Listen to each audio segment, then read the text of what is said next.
it's Jason with Triad InfoSec. We're here today to talk a little bit about my good friends over at ThreatCaptain, talk a little bit about how their platform really enhances the risk assessment process. It opens up more leadership level conversation with potential clients, with current clients. And if you're really looking to unlock those additional opportunities, maybe to increase project revenue, but ultimately increase recurring revenue, ThreatCaptain is one of the ultimate tools to kind of get that process started. So what I wanted to do is spend some time this afternoon with you guys to go through the ThreatCaptain platform and then talk through the entire process of how to have this conversation with your client, talking real dollars, real cyber risk, and then how to open that door to the overall organizational level risk assessment, not just the technical, and how that plays into your services, increasing MRR, cyber insurance, and a lot of other things. So let's get into it. So as you guys can see here, I have the ThreatCaptain platform pulled up, and what we're going to do is go through a demo client in the healthcare industry. So what I'm going to do is just kind of fill in a fictitious name. Bear with me. All right, well, we're going to put them in the healthcare industry. We're going to run through a ransomware breach type. We're in the United States. And we're going to say they have about 1 million sensitive records for PHI. Let's say the ransomware data exfiltration, they lost 300,000 of those million records. The critical loss threshold, so this basically determines how much financial loss they can take before it's extremely detrimental to the business. So let's just say that number is $5 million. The emergency response fund amount, we're going to put in $1 million. Let's say that's how much cash they have on reserve. It's outside of insurance. And then, of course, the insurability we'll get to soon. Oop, that is way too many zeros. Let's take one back if I can get it to work. There we go, $1 million. So let's assess the impact. And as you can see, this runs through the MITRE ATT&CK framework, the Verizon breach report, and a couple of other sources to come up with these numbers. So this is not anything that's being made up on the fly. This is historical data that's matched against the makeup of the client that the total likely breach cost for a healthcare company that has 1 million records, loses 30% of that, could be looking at the liability of just a little over $64 million. We can come in, we can break this down into the different categories, look at roughly an estimate of how much that breach would be for business disruption, how much cost there would be for detection and escalation, notification, and of course all the post activities. So this is where the conversation gets interesting with a potential client. So you're now relating real dollars to a ransomware incident. So this is what that C-level board of directors, senior leadership, this is what they want to know. And then, of course, the question is going to be, how do we lower that? So let's talk a little bit about that. So if we go into evaluate the likelihood, so we can see we have these control categories, and we can choose whether or not in that environment, that identity and access management, they have nothing deployed, or maybe they have something partial or fully deployed. And if we go through and fill these out to the best of our ability, but this is where we start talking risk assessment.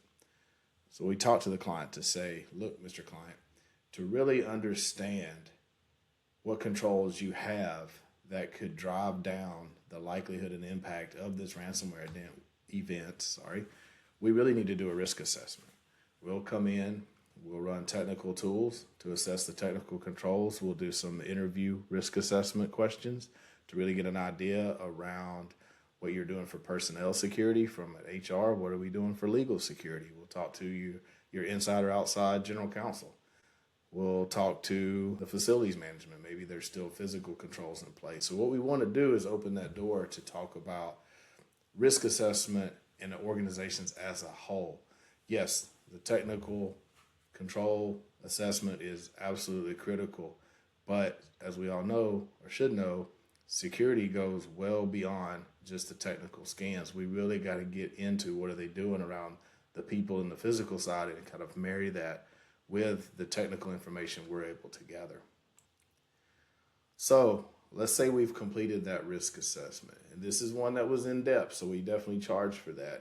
And if we need any assistance on how to position that and price it, that is one thing that Triad does help our MSP partners with, is how to scope and price these type of risk assessments. And we can absolutely help in the trenches with you if we help to help facilitate the risk assessment and sit on the calls, both pre and post assessment, to go over the findings. So we can absolutely help with that. So definitely keep that in mind. But so let's say that we've executed the risk assessment and came back and we found that identity management, is partially deployed. They have a few things going on, but there's room for improvement. The same with training. They have maybe a training program implemented, but not everyone pays attention or completes the training. They have a little bit of segmentation on the network. EDR, say they're doing a good job, that's fully deployed. Threat intelligence, so somewhat. Network intrusion will do partially, say they have it at the perimeter, but maybe not at the endpoint level. Information rights management, they say they don't have anything for that. They have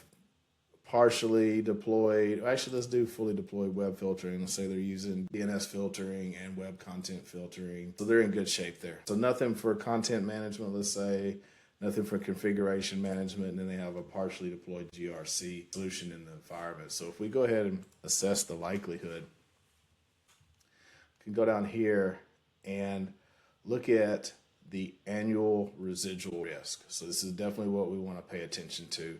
And you can see, if you look at these different bars, the amount of reduced likelihood by implementing these different categories. But ultimately, this is the big one. So 1.5 million in annual residual risk, that's how much the organization could still potentially have to pay out on an annual basis due to cyber incidents. So this is where we want to move into the next phase and start talking about enhanced safeguards, framework alignments. What is going to really open up those opportunities for us as an MSP to say, look, Mr. Klein, you're still looking at a $1.5 million annual spend due to cyber incidents. So let's decrease that. Let's decrease the likelihood and that impact. So we're going to put together a list of services, a roadmap that we can execute, because we want to get you a solution that has a fully deployed and comprehensive identity management solution. The same with training. We'll get your network segmented properly. We'll go ahead and get you something that's fully deployed for threat intelligence. Let's say we need to still work on network intrusion. We'll go ahead and get something rolling for information rights management, maybe something partially for content management, even partially for configuration management. And then we implement a GRC tool. So we're actually tracking, progress against a framework to ensure proper alignment to best practices or any regulatory requirements that they have. In this case, they are healthcare, so we need to take a look at HIPAA. We all know HIPAA is changing, so this is even more critical at this point for healthcare related clients.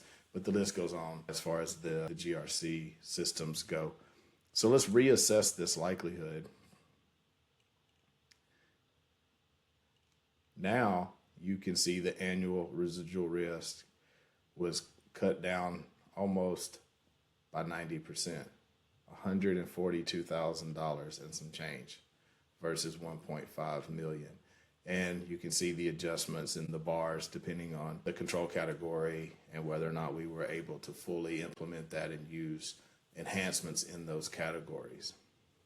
So by showing the client this massive reduction in risk, I could only hope that they would sign off on the roadmap, sign off on those enhanced services, bringing in additional tools and solutions, unlocking those opportunities for growth within this account. The account will become more profitable, stickier, the lifetime value will increase, all because of a more enhanced risk assessment process, all starting with ThreatCaptain lining up true dollar for dollar cyber risk with business objectives, something that the senior leadership, C-suite, CFOs, controllers, CEOs, this is what they understand. This is what they want to see. By using this platform to open these doors, you can see what the results are, and you can see what type of conversations can truly be had by starting with this platform.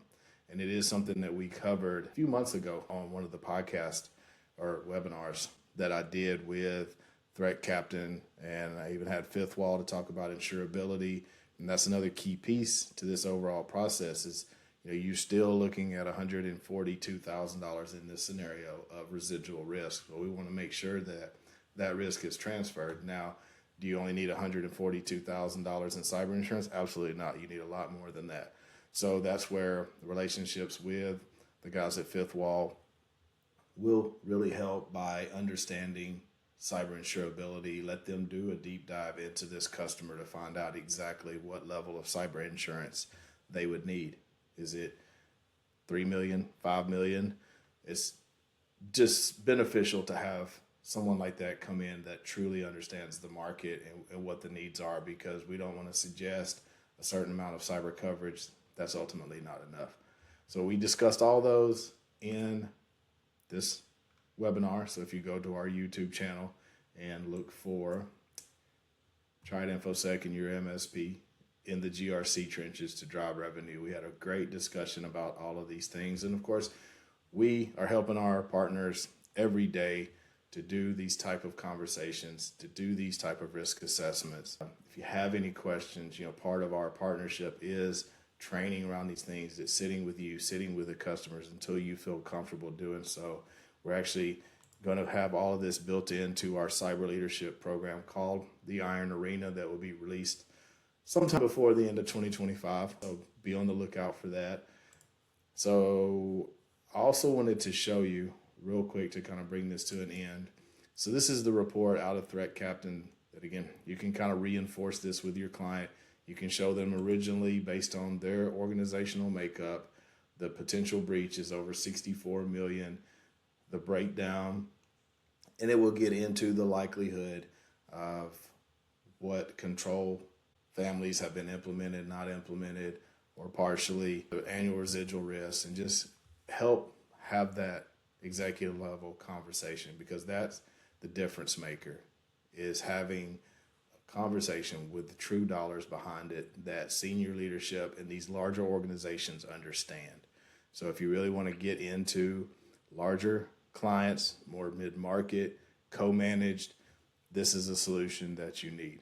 So if you have any questions about this, any questions about the platform, any questions about the risk assessment, how to facilitate it, what do you do outside of the technical scans to really do a comprehensive organizational risk assessment, just let us know. I'll be more than happy to sit down with you and help put all these pieces together, because we are here through our Triad InfoSec partnership with MFPs. We are here to help you guys grow. So look forward to hearing from you. Hopefully this helped, maybe made a light bulb go off on some things that you can take away and improve your internal risk assessment process, help you grow. Otherwise, we're here to help you as well.